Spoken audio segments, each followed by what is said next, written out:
On this show, we've repeatedly talked about China's debt trap too.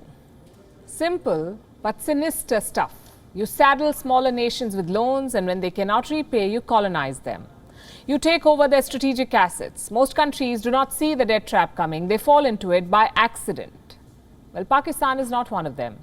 They know where the trap is. They know what's coming. But they don't seem to care. Pakistan, it seems, has embraced the Chinese debt trap.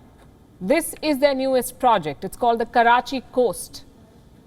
Pakistan and China have signed a memorandum of understanding. What does it say? China will invest $3.5 billion in Karachi, $3.5 billion.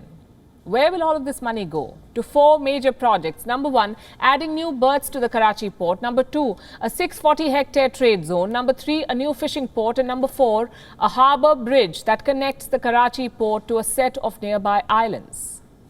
It's a very ambitious plan. Prime Minister Imran Khan thinks he's hit a jackpot. He wrote something on Twitter. Let me read it out for you. This project will clean up our maritime habitat for fishermen, build 20,000 affordable homes, provide great opportunities for investors, and make Karachi one of the most developed coastal cities. It's all very good, but does it sound familiar? A few years back, Pakistan was saying the very same things, not about Karachi, but about Gwadar. Gwadar was supposed to be the game changer then, the big ticket project of China, of the China-Pakistan Economic Corridor.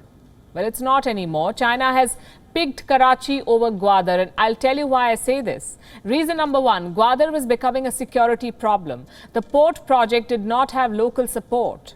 There were protests against Chinese influence, even attacks. In August, suicide bombers targeted a Chinese convoy in the region. One Chinese national was killed. Reason number two, Karachi is a safer bet. There is no insurgency in Karachi, plus it's already a prominent business center. That's less risk and more returns. It's a no-brainer for China. But where does that leave Gwadar? In no man's land. Foreign investment is already drying up. Saudi Arabia, for one, was planning to build a $10 billion refinery in Gwadar. They're not anymore. In June, they shifted that project to Karachi. The bottom line is this. Foreign money is disappearing from Gwadar, but the Chinese lease will not disappear. The Gwadar port has been leased to China for 43 years. That's until 2059. So what message is China trying to send here? They're trying to tell Pakistan that Gwadar is disposable. And for that matter, any Chinese promise is disposable. Countries with self-respect would question Beijing on this. You promised to deliver Gwadar, now you live up to that promise. But Pakistan won't do that. They have voluntarily gone from one debt trap to another. It's an open invitation to colonize. How should India see this development? For starters, Karachi is closer to India. Any Chinese presence should be watched closely because trade is not the only thing that happens at Chinese ports. There's a lot of espionage. There's a lot of monitoring off the books. Then there is the Taliban factor. Afghanistan, you see, is a landlocked nation. They depend on the Karachi port for trade. And we know the Taliban's biggest export: narcotics, drugs. China does not really care about the drug trade. Their decision is going to be based on money. And here's something else that we must underline. Gwadar is closer to the Malacca Straits.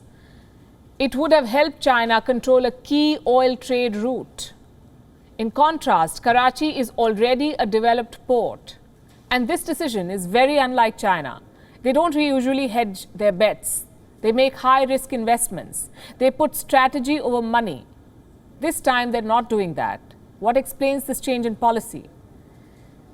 Xi Jinping's Belt and Road is losing steam. That's why they're making the shift. Let me show you some numbers. From 2013 to 2021, Malaysia has cancelled projects worth $11 billion. Kazakhstan has cancelled worth $1.5 billion. Bolivia, $1 billion. Almost 35% of the projects are struggling with corruption, protests, and labor violations. Basically, these countries are having buyer's remorse.